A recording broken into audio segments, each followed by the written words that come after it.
Donc, nous voici à la deuxième partie de Bereshit. Donc, on va expliquer finalement chacun des termes qu'on a utilisés dans la définition qu'on a donnée. Donc, la phrase va être expliquée terme par terme. La première part est une exigence de Dieu qui demande à ce que la première part lui soit réservée. Le jour de la résurrection de Jésus s'est produit à la fête des prémices. OK? Première part, prémices. À ce titre, Jésus est devenu le premier-né d'entre les morts, le premier-né de la nouvelle création, de tous ceux qui sont nés de nouveau et qui forment, pour ainsi dire, son corps, l'Église. Donc, un passage dans Exode où on nous dit que tu consacreras à l'Éternel tout premier-né mâle, tu rachèteras tout premier-né de l'homme. Blé pur, c'est ce qui est utilisé pour la fête des pains sans levain. OK? On appelle le matzah.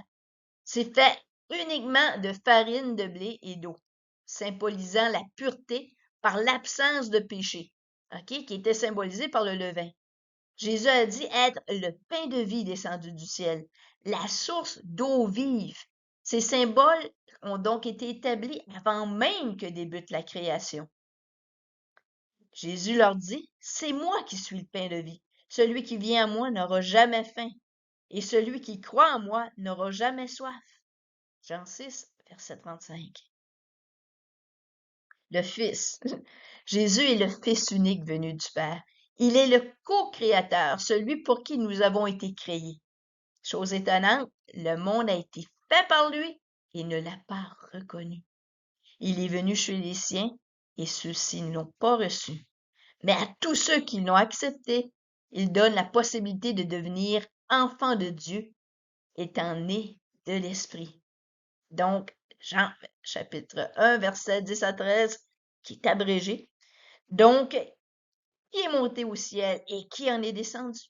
Qui a rassemblé le vent dans le creux de ses mains? Qui a créé serré l'eau dans son manteau? Qui a fixé les limites de la terre? Quel est son nom? Et quel est le nom de son fils? Le sais-tu?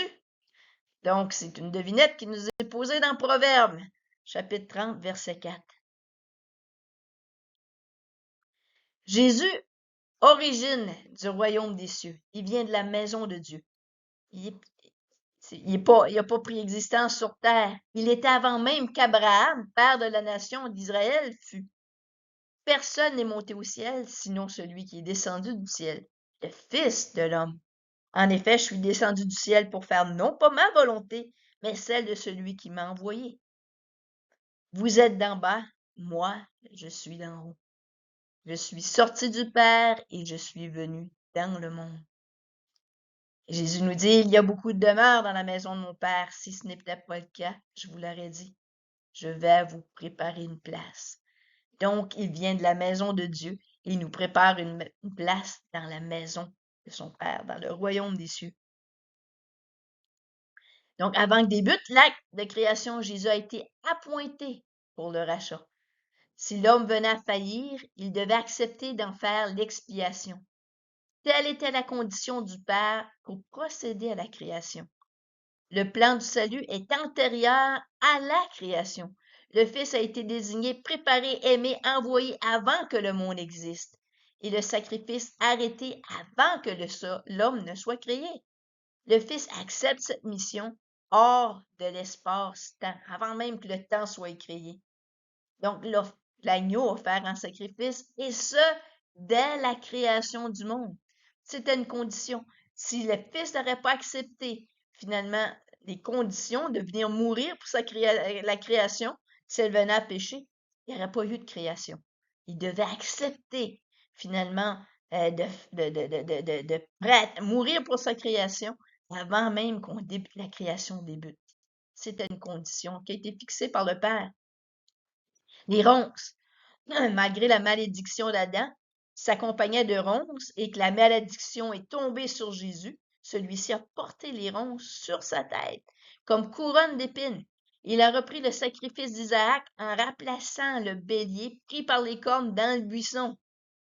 Dieu a substitué Isaac par son propre fils en poursuivant le sacrifice à la montagne où Dieu pourvoira. Hein? Ce qui a été dit à Adam, le sol est maudit à cause de toi. C'est avec peine que tu en vas en tirer ta nourriture tous les jours de ta vie. Il te produira des ronces et des chardons, et tu mangeras de l'herbe des champs. Dans Genèse 3, versets 17 à 18. Maintenant Abraham leva les yeux et vit derrière lui un bélier retenu par les cornes dans un buisson. Il alla prendre le bélier et l'offrit en holocauste à la place de son fils Isaac. Les soldats tressèrent une couronne d'épines qu'ils posèrent sur sa tête de Jésus. Donc, tous ces symboles-là, c'était déjà prévu même dans le premier mot. Fixé à la croix. Il s'est laissé volontairement attacher à la croix. Il aurait pu demander 10 légions d'anges à son secours ou exiger de son père qu'il modifie le plan. Mais non, il a été obéissant jusqu'à la mort sur la croix. C'est ce que nous dit Philippiens 2, chapitre 2, verset 8. Penses-tu que je ne puisse pas faire appel à mon Père, qui me donnerait à l'instant plus de 12 légions d'anges? Ah, c'est ce qui répond Pierre. Mais comment donc s'accompliraient les Écritures d'après lesquelles cela doit se passer ainsi? Christ qui nous a aimés et qui s'est donné lui-même pour nous comme une offrande et un sacrifice dont l'odeur est agréable à Dieu. Christ qui s'est offert lui-même à Dieu par l'Esprit éternel comme une victime sans défaut, sans péché, sans tache.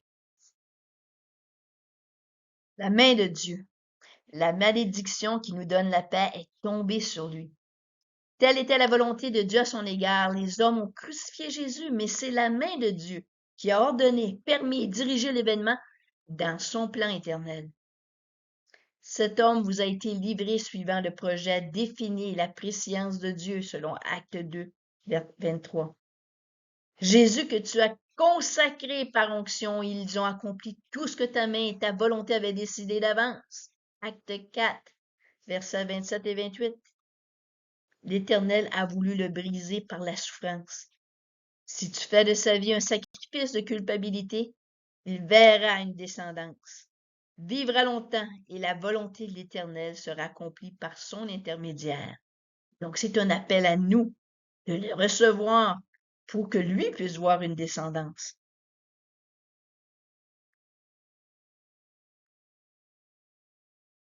Consumé par le feu. L'expression consumé par le feu signifie que le sacrifice a été agréé, produisant une odeur agréable à l'Éternel.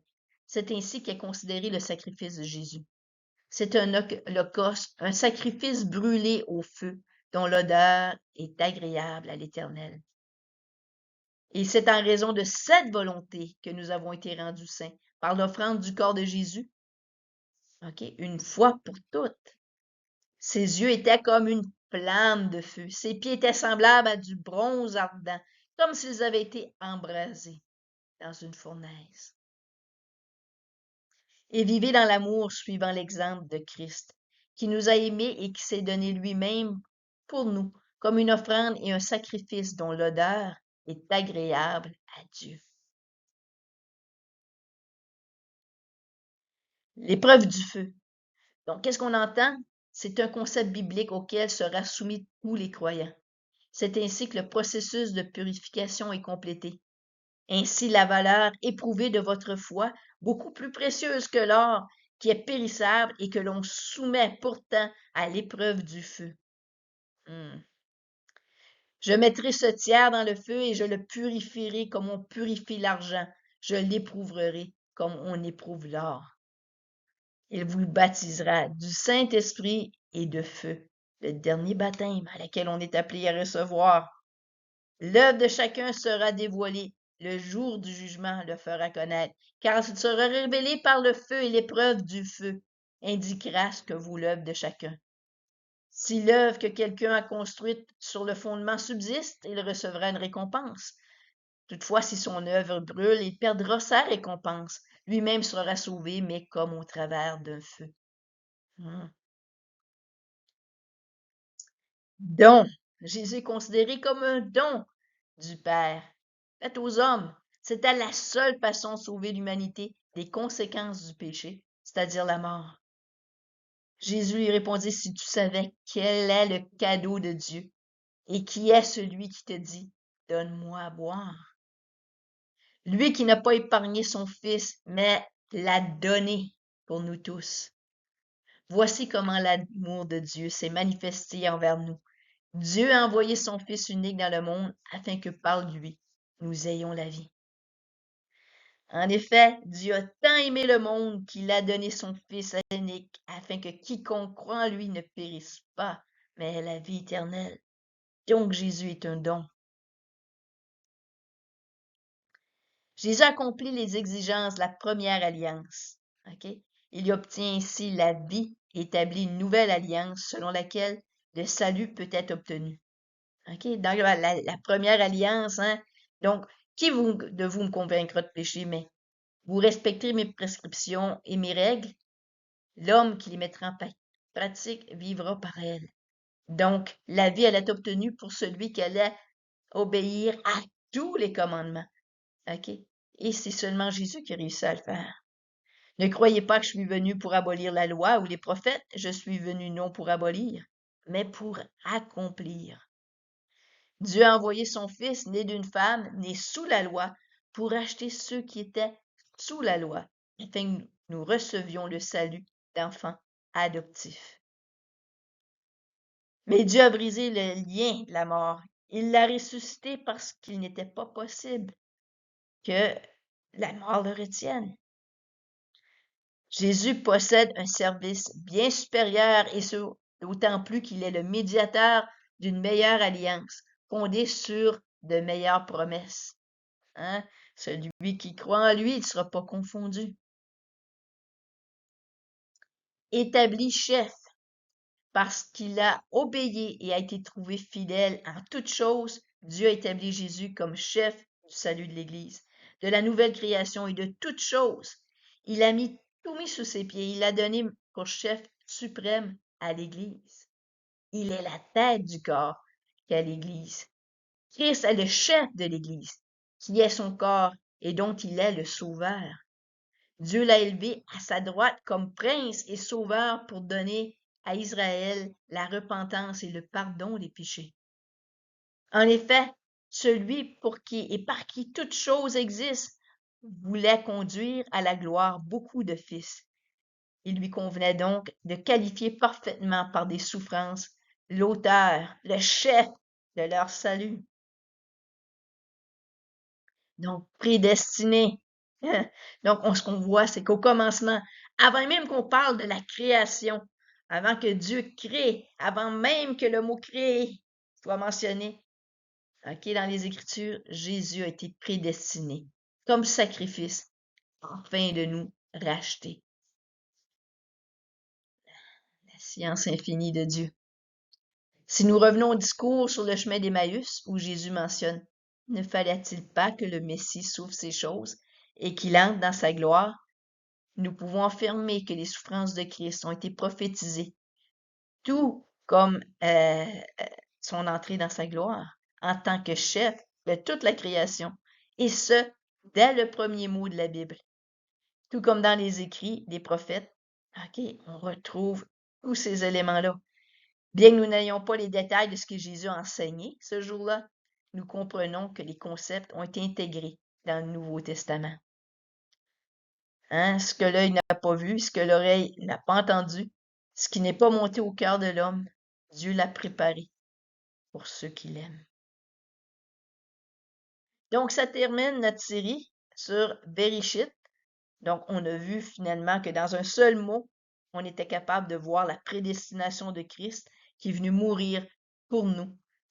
Avant même, c'était une condition essentielle, avant même que Dieu débute sa création, il devait accepter. Si jamais on devait tomber, faillir, Christ devait venir mourir pour nous racheter. Et c'est ce qu'il a fait.